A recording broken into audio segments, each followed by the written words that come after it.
I want to talk about the self-awareness thing too, because it's been, as you know, like so big for me. Just being like, oh, I had no fucking idea. Like, wow. It's like childbirth, so I'm told. You can go to all the classes, you can read about it, you can do Lamaze, but at the end of the day, it's you and whatever's coming out of your vagina.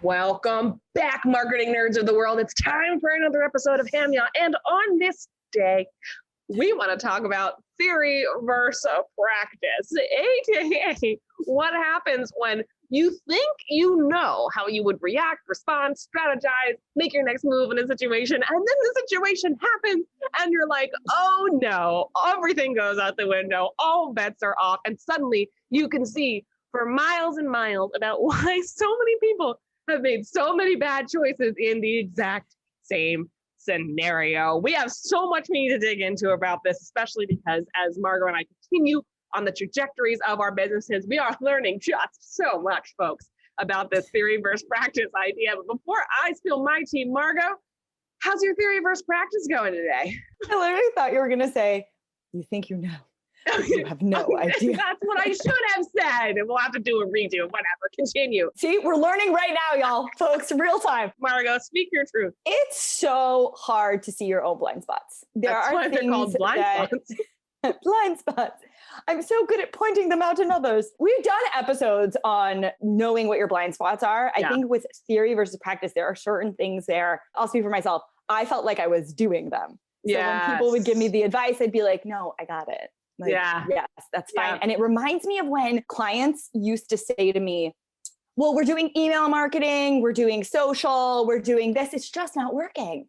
And I'd be like, okay, well, those are words. Those are a lot of words. So tell me how you're doing it. And like you dig below the surface and like they sent 2 emails in 7 months, or they sent 1 every day and it was just like screaming at people.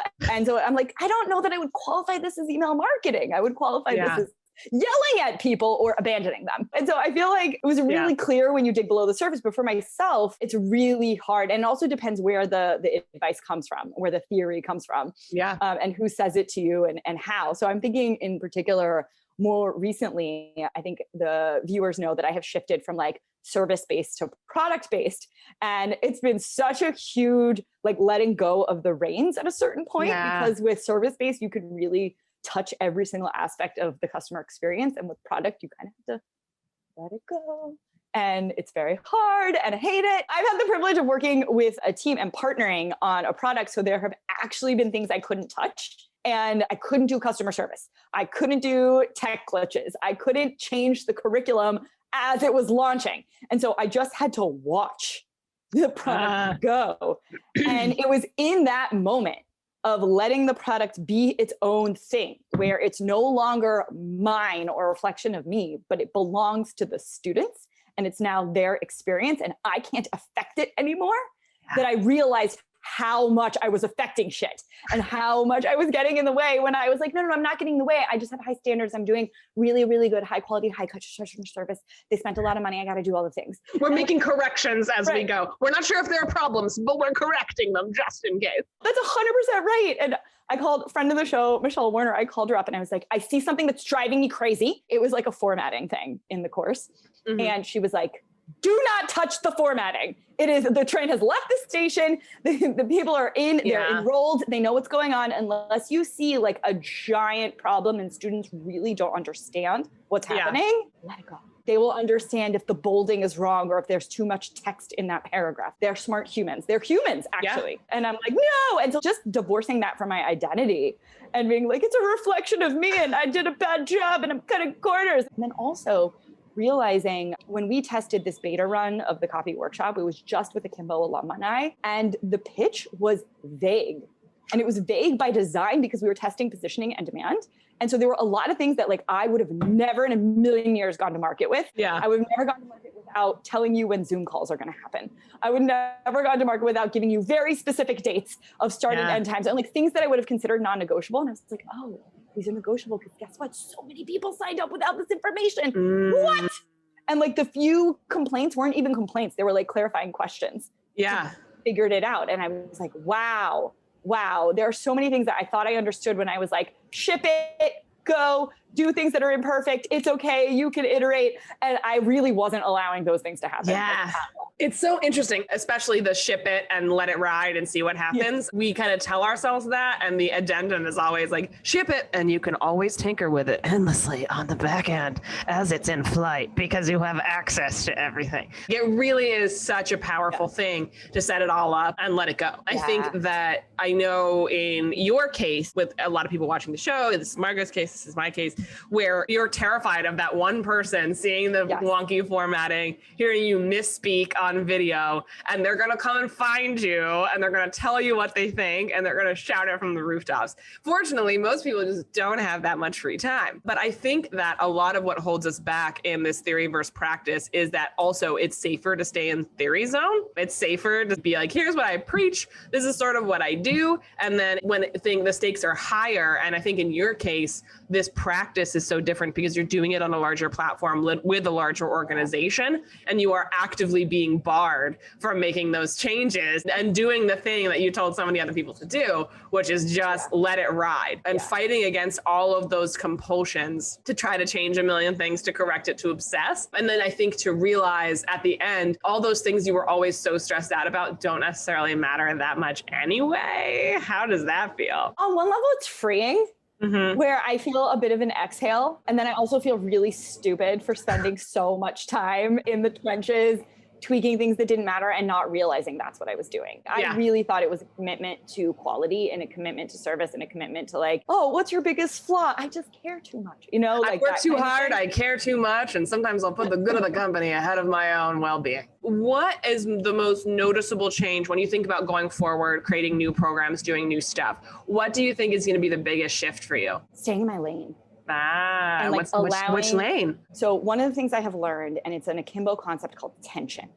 And when you're teaching and when you're coaching, it's really important to let students squirm and to let them sit in that tension of not understanding something and asking questions or being uncertain, even if that means they're projected on you. Like, oh, this is a stupid, what a dumb question. They phrased it this way. I'm not gonna get anything out of this. Like letting that tension happen where they squirm. And I am historically very, very bad at this. I can't handle it, especially when I was working on one-on-one, I learned this because you have to learn to like pause and let someone work their own stuff out. I would be like, here's the answer. This is what I was trying to get you to connect. Connect this to this. This goes here. That's the answer. And the thing is, I had given the answer so many times and nobody changed. And I'm watching students now sit in tension and they figure it out for themselves and their mind is blown. And I'm like, well, wait a minute. So when I mean stay in my lane, it's like, once you build the curriculum, let them have it. Yeah. You're done. I am staying in curriculum and marketing lane.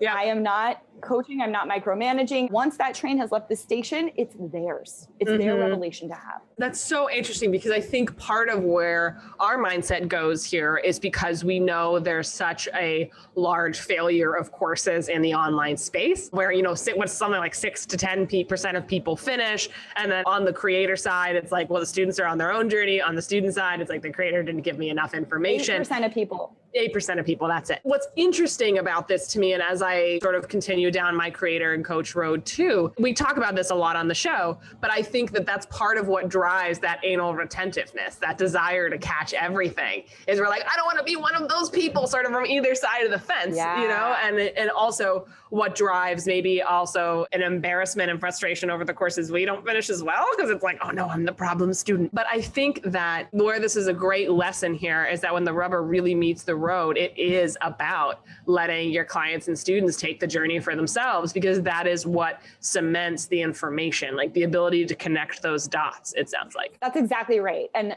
it's so hard to do. I'm not good at leading a horse to water. I'm just like, drink, the water's right there. It's right there. Why are you not drinking? You're not thirsty? Come on, hydrate. I'm learning that like my lane is to go, well, water's really good for you. And when I drank water, it was, let go a different direction. No, or just let it go entirely. Their lessons are their lessons. And sometimes it's incongruent with what even the course promises. And I think that's the part that's really hard, because With this one, it's a specific skill-based course, right? It's a copy course. And so I like want them to be better at copy, but I'm like, actually, if you have different takeaways, that's fine. You're allowed. And the perfectionist in me is like, no, they must improve on this, and this. Yeah, and like my or else they're not getting the value. Yeah. Yeah. I think disconnecting your worthiness too from the success or failure of a product is a really important mental health journey that we should all be. Yes, talk about it. Absolutely. I think that we kind of take so much responsibility because we feel that there's so little responsibility in this, like across the industry for results. But at the end of the day, like it's always this push-pull. It's just going to be that way no matter how prepared you are. And I think sort of sitting with that and learning what your lane is, what your brand of quality education is, what is the most effective way for your students to learn. And you can't figure that out until you give them space to do that. And I think that's going to serve you so beautifully long term. And I'm taking notes over here too, because I will fucking change things and update things. For me, the theory versus practice, the biggest one, I think, because it's been so interesting going from being on the contractor side of like a big client launches to being the client behind the big launch. Whew. Children, let me tell you, it's been definitely an interesting journey. And I think most recently, the theory versus practice was was coming on the end of like a super intense launch period. And I was in the middle of a launch and things kept going wrong. And I was very frustrated. I didn't let it out on anybody, but I was like, I think it was pretty evident to my team that I was losing my mind. And I remember being on the contractor side and watching clients like go through this stress in the launch and like losing their minds and just like being so upset over ABC thing and then apologizing to me like, I'm so sorry, this launch is just so stressful. And my answer was always like, you should have prepared better. Like if you thought to hire the right people, if you just gotten all your work done and dotted your I's and crossed your T's, this wouldn't be happening. Wow, what a crock of bullshit. Woo, my goodness gracious me. Human error, folks, like get into it. It was very interesting because for all intents and purposes, I did everything right. And I think that was the most frustrating thing. There were humans that were supporting, there was tech that was solid that we spent a lot of time deciding on. There was like a big strategy push that really smart people weighed in on. And at the end of the day, things still went wrong in ways that I was not expecting, and it always does. You know, I've done launches before with my small team, but this was, I think, the biggest one that I'd ever done with the most bodies on it. And it really threw into such sharp relief how fucking difficult it is to scale a business. Like, y'all, business is hard, period. It's just difficult. It's the reason why we have this whole culture of the guru on the mountaintop who has all the answers, and the reason why people follow. Like, we're taking stabs in the dark, right? A lot of us. And if anyone has any kind of flashlight, we're like, I'll follow you. But what we really need is people to tell us how it really is, which is business is hard and sometimes things are going to go right and things are going to go wrong. I just really thought that because I had my self-care on deck, I had the team, I had a good product, I had put in the work to update everything, like everything was ready to go. And yet there were still a ton of obstacles. It's a style of launch I'm not sure I would repeat just for that reason, but it was so interesting being on the other side of the chair. It's so easy to blame the other person who's on a trajectory of growth for making what you perceive to be huge gaffes. And then all of a sudden you're like, you know, it's really simple. These folks, they just don't know their blind spots, blah, blah, blah. Maybe it's ego, maybe it's this, maybe it's that.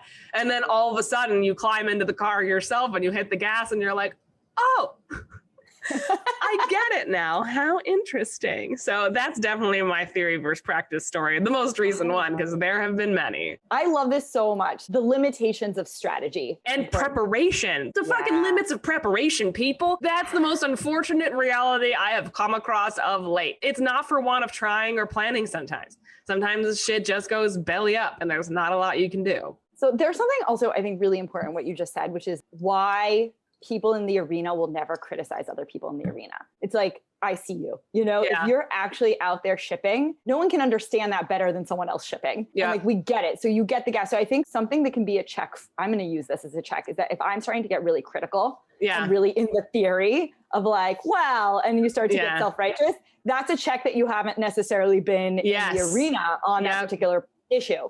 Oh, if there's like a simple solution. Yeah, I shut the hell up so hard now, y'all. Let me tell you. Sometimes I see things happening or people disagreeing or are like complaining about something or someone. And it's just really to a point where I'm like, well, maybe this is true, but I literally do not know.